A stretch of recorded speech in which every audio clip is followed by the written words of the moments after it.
Over the past 4 years, teachers at Harwood School in Gloucester have been developing a new way of teaching geography. We've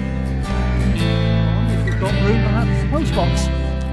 Anxious that the national numeracy and literacy hours were not meeting the needs of all their pupils, they changed the way the curriculum was delivered. Their approach, which has become known as the City Curriculum, makes a break with teaching subjects as separate disciplines and marks a move towards theme teaching, using the city's rich resources to bring geography teaching alive. It was developed initially by head teacher Richard Martin. The city has a cathedral, a major river. It's a city with a great historic tradition. It seems to me that that's an ideal starting point for study, but it's also something, because it's so close, you can return to and study in greater detail, go into things in more depth, or study from a different angle or a different vantage point. To understand how this approach is being implemented at Harwood, we've filmed 2 examples of the city curriculum in action. Kelly Staniforth and a group of volunteers are about to take her Year 3 class on a field trip to learn how places change over time. The city curriculum is based around experiential learning, on the principle that you learn far more by experiencing the objective than just being told about it. And in essence, that's what we try to create. All these things. Becky Ballinger's Year 4 class are using the River Severn as a source for work in science and geography. Very, very small fish, about that big. Minnows. So minnows, good boy. So you get minnows, bullheads, dace, which all live near the source of the River Severn. By doing something like this, where they're actually looking at real things, they're far more able to remember what they've learned, and it's more significant for them than if they were just reading a worksheet and collecting information from it. It's bringing everything back to life, I suppose. So how did this approach develop? For Richard Martin, it was his experience of topic teaching as a class teacher and the more recent demands of the national curriculum that led him to look at more creative ways of teaching. When I started teaching, which was 30 odd years ago, that's the way we did it, and we did it very well in the school that I was in, and I would have no doubts that that school, if presented now, would stand up to scrutiny in terms of the standard of work, the attainment in the basic subjects of maths and English and science. But we did it in a very interesting way. That particular approach was discredited, really, and it became more and more important that children were able to read, to write. Literacy and numeracy became the most important things to be presented in the primary school, and quite rightly so. And a whole organisation then of teaching strategies were built around that. But I think those of us working in schools with young children started to see and to feel that doing more and more of the same thing wasn't necessarily helpful, and for those children particularly who struggled, it was almost becoming counterproductive. It became more and more difficult for them. Today, Kelly's class are doing some field work, looking at change in their local environment. Kelly has invited a former teacher from Harwood, Martin Ellis, to talk about the changes in Tuffley he's seen in his lifetime. He's going to take the class on a tour of the local area. Lovely to see you all Year 3, and parents and grandparents as well, I think. So I don't want to say too much, so we want to get out and have a look. But I understand from Miss Staniforth you've been looking at maps of Tuffley, what it was like about 60 or 70 years ago. I can't remember that long back. Since you've been in the juniors, what changes have you seen? A new fence. A new fence, that big green fence all the way around, yes. New development. Whereabouts? Right round Tuffley. Yeah, there's been some new developments in Tuffley, yes. And they've built new flats and houses. New flats and houses. Has that made any changes around here, the houses and flats being built? Has it been a bit harder for you to cross the road sometimes because of all the big lorries going through? Yes? Now, if we go back when I was your age, I went to the infant school, Grange Infants, and I used to walk along Grange Road. What do you think I saw as I went along there? Fields. Fields. That's right. Lots and lots of fields, but not very many houses. Okay, we're going to leave school through the front, so we're going to go through Harwood Close. Kelly's class have maps of the local area, as it was before the Second World War. Their task is to identify how Tuffley's changed over the past 60 years. Look at your map for me now, because you'll remember that this map has been lifted from a 1939 map, and this is our school just here. Well, our school wasn't built that long ago, but I've put it on there to give you a better idea as to where things are in relation to where you are. So we're going to leave school and we're going to have a go at putting different roads onto this map as we go along.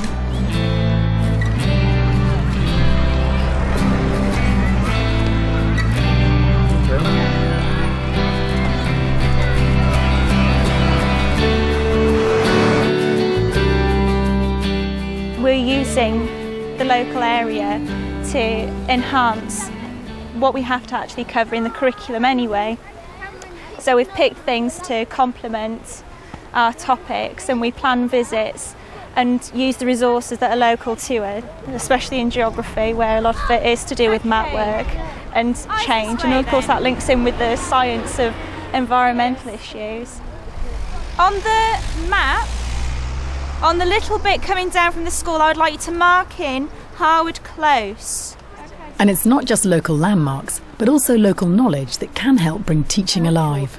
Mr. Ellis has lived here all his life, so he's just a wonderful resource, and that's fairly typical of how we do things with city curriculum. We make the most not only of the physical resources around here, but also the human resources. Okay, I'll do that then. When you teach young children through a theme, through a topic, through a focus on a particular activity that's there in real life, it gives you the opportunity to hit a number of requirements through the national curriculum in one go, rather than the way it was developing, where everything was done in a separate box and you had to spend an hour on literacy, an hour on numeracy, and then maybe in the afternoon half an hour on history. What lies behind the approach that we've developed is that you actually need time. Children need time to follow something through and to produce work that's of the sort of high quality that we expect. Who can think back to last Becky's Year 4 class continues the study of the River Severn. In both of those lessons? We've been learning about the River Severn. We have, good girl. And can you think about what exactly we've been learning about the River Severn? Harry? The mouth. Good boy, we've learnt about the mouth of the river. What is the mouth, Harry? The bottom of the River Severn, what goes into the sea. Good boy, it's the bottom of the river and it links into the sea itself. Who can try and tell me something about perhaps near the source of the river or the middle of the river or the estuary? The differences between those three places. Why do we get fast flowing water at the source? Ainsley? Her class are organised into 3 different activity groups, each one using the river topic to enrich the curriculum. Today we're having a carousel lesson, so it's doing 3 activities at the same time, 1 of which will be teacher-led and 2 which will be independent activities.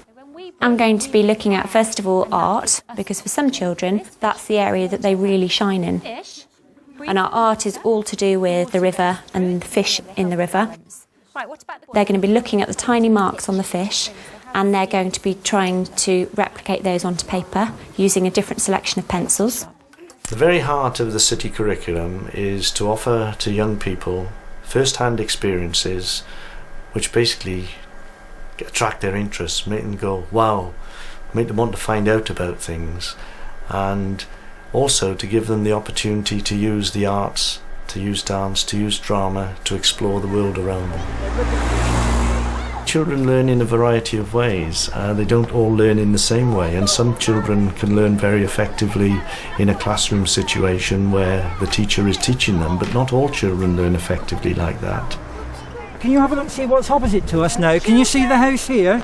Look across the road from where we are at the moment, please. Sam. Now this used to be a dairy. What do you get in a dairy? What do you buy in a dairy? Milk, yes. And where do they get the milk from to sell here? Cows. Yeah, the cows. And where were the cows? On the farms. And what do we have along here? Lots of farms, didn't we? So probably the milk was brought from the farms to the dairy here. Now have a good look at the houses there. Can you see how many changes there are on those houses? Can you see what's being done to them? Anything? Can you see anything that's being done? There's new windows. there's the window right there. Yes. Next to the black pole, and then next to it, it looks like someone's made a door there. That's right. There used to be a door there. What about the chimney pot? Have you got a chimney pot like that on your house? No. No, you haven't, have you? That's old. Where my mum used to live? Yeah. Just up here. What? She lived in this house. She was born here.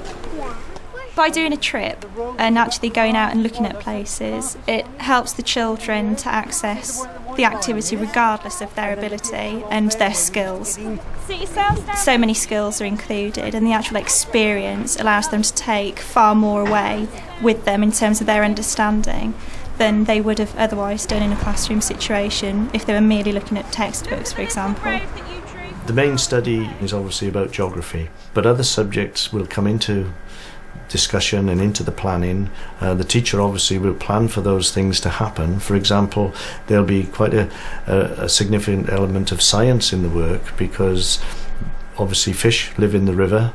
The fish can be taken out from the river and studied closely. They can in fact be dissected and look at what's inside the fish. We're entering sort of unknown territory then, if you like, between the child and the teacher, and probably at that stage we're moving beyond the Key Stage 2 curriculum into maybe Key Stage 3. The pelvic fin. Right, you're very close. These two are called the pelvic fins here. What these do, you know, when we stand up we're balanced, and if we stand on one leg we're not balanced. If that didn't have that fin, it wouldn't be balanced. So that controls balance and how much it rolls around. I think it's an important part of learning to keep them interested and to keep them enthused about what they're doing so that they want to learn, rather than coming to school and learning being a process where they're being taught something and then they write about it. The purpose of the fieldwork is to help Kelly's class develop an understanding of how places may change in the future. But that's going to close down soon, isn't it? So if we come along here in a year's time and did the same, what do you think might be in here? While the teachers on the ground may be enthusiastic about it, is there evidence to show the integrated approach really works? Ofsted certainly thinks so. Its 2004 report on the school said the city curriculum is having a huge impact on teaching and learning. From Whitcomb Farm. Teachers at Harwood have developed a curriculum which they and Ofsted believe enriches their pupils' understanding of geography. And with its local approach, it's a method that can be used in any school. Holmwood Drive. Was Holmwood Drive there when you were little? No? Excellent then. Great example. There's something opposite Holmwood Drive. You can remember what that feature was? The garage, yes, the petrol station. My hope for the future is that people will see the sense of giving young people the opportunities to learn through this kind of approach. It's not a unique approach, and schools have to find their own way. But I think the essential part for working with young children, whether it be geography or any other subject, they've got to enjoy what they're doing, they've got to have a consistency about it, and they've got to develop that desire to want to learn more and to start to appreciate at that young age the importance of learning. Because if they get turned off, which I think many have been through doing just maths and English, it's very difficult to turn them back on.